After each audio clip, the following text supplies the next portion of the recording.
Here we are, and unbelievable, as the thumbnail suggests, as our social media has suggested, we have got the parts. So, for those of you that are genuinely interested, stay tuned, we'll explain everything.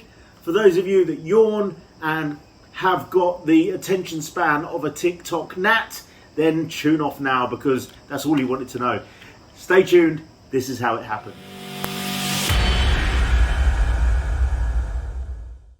So, welcome back. This is episode 9. So for those of you that missed episode 8, that's no longer available on YouTube. We've delisted it because the phone number for John was embedded in that video, and after a certain time on Monday we didn't want any more phone calls. However, it happened. We put out a bounty of £40,000 for the parts, and it ruffled a few feathers. John reached out to somebody. I received a phone call, as you can see here, back 10 o'clock or whatever time it was on Saturday evening, within 24 hours of the video going out. That was on my number, my direct number. So somebody that we've been involved in through the investigation contacted me. John also reached out to somebody that had seen the story, and it was tense. Saturday, Sunday, going to 9 o'clock in the morning deadline that John had set because he was ready to buy the parts elsewhere, making these parts completely obsolete. Too hot to handle, as we know. Episodes 1 to 7, for those of you that stay tuned for the whole thing, were a build up constantly of what happened over a period of 7 months. We first started this back in January when the car was found in Yeovil. I'm not going to go over everything and everybody that's been involved. The episodes are there. Go check them out. The only one you won't see again is episode 8, which is where we put out the information on last week's last opportunity to get the parts. The negotiations have been absolutely nail-biting, absolutely crazy, but ultimately it comes down to somebody in the Petrolhead community who was very close to the location where we believed the parts were being stored, sent us a video of the parts. As you can see, the parts are all located together. Now, we haven't got all the parts back, but after a bit of negotiating this week, this Petrolhead, who doesn't want to be named, basically pulled the strings and made it happen. John went to meet and fulfill the swap. Here we go. Parts. We're gonna have to go through the whole lot of this and just check it out, but yeah, let's go.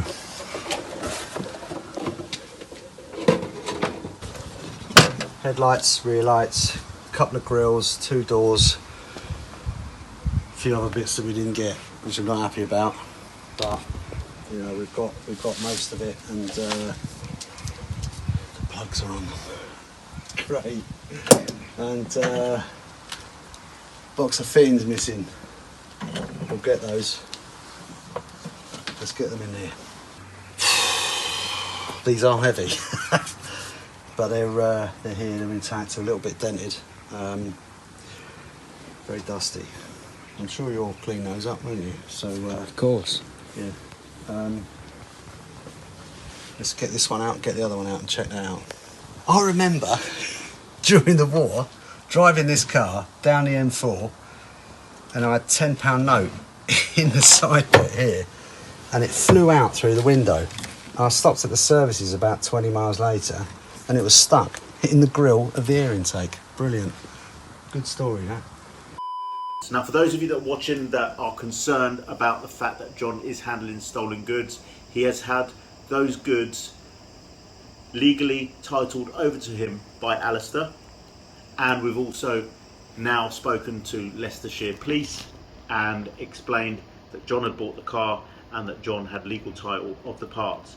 Also told the police how the parts were returned to us following this amazing act of kindness from this fellow petrolhead in the community, and it's all down to the power of social media, the power of these videos.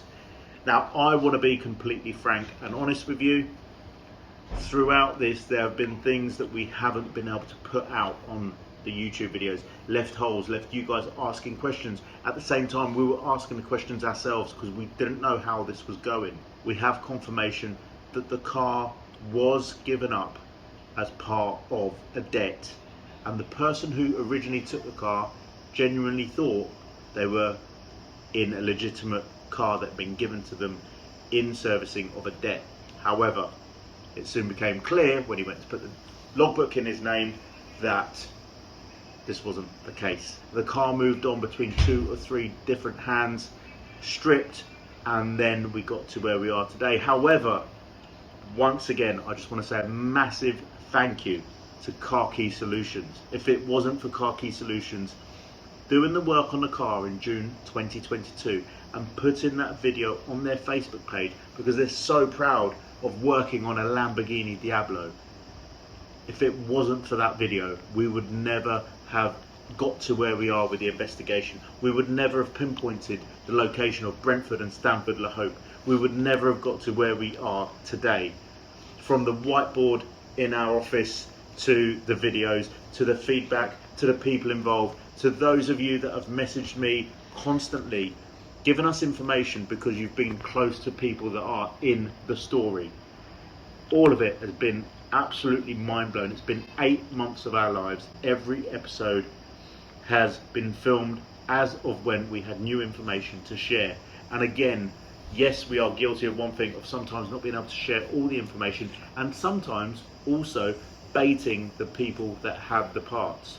We are guilty of that, and you guys did pick up on the holes, and we accept that. But we had to do that to get to where we are today.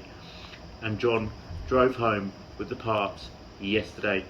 As you can see in the back of his car, he's got the parts there. We haven't been able to get all the parts, got 90% of the parts, but what we've got means we can build the Diablo 6 litre VT back.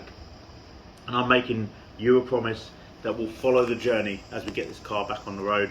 I'm lucky enough to be picking up my 6.2 Murcielago next week, which is a direct descendant to the Diablo 6 litre VT, and my dream is to see the cars side by side, not only on the roads of the UK, but when we drive the Diablo 6 litre VT back to Italy. I'm going to personally write to Stefan Winkelmann.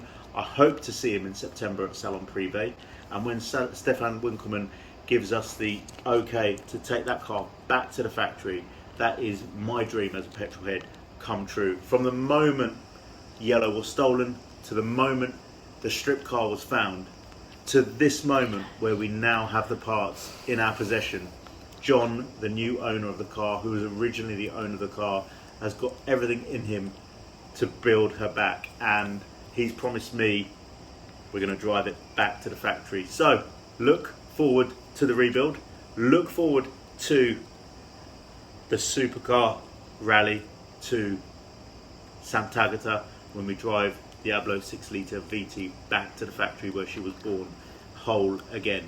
Thank you so much, everybody. Thank you to the anonymous petrolhead that really helped us out. We didn't hand over £40,000. This was done through sheer petrolhead goodness, and what a wholesome end to an unbelievable story. I'm not going to recap over everything. Episodes 1 to 7 are there. It's nuts, it's mental, it's real. And for those of you that just feel we've dragged it out, I'm sorry you feel that way. For us, it's been totally real, and honestly, 8 months of our lives that we're never going to forget, and what an amazing outcome. Thank you so much. Stay tuned for the rebuild. She's going to be back on the road within a year, looking amazing. Thank you so much. Sorted. Hard day. Time for rest. Time for bed. I'm going to eat something in a minute. It's sorted. Yeah, it's all sorted. Got the parts. Well, most of them. A couple more things to sort out. A few touch-ups, Yeah. but yeah. Let's go.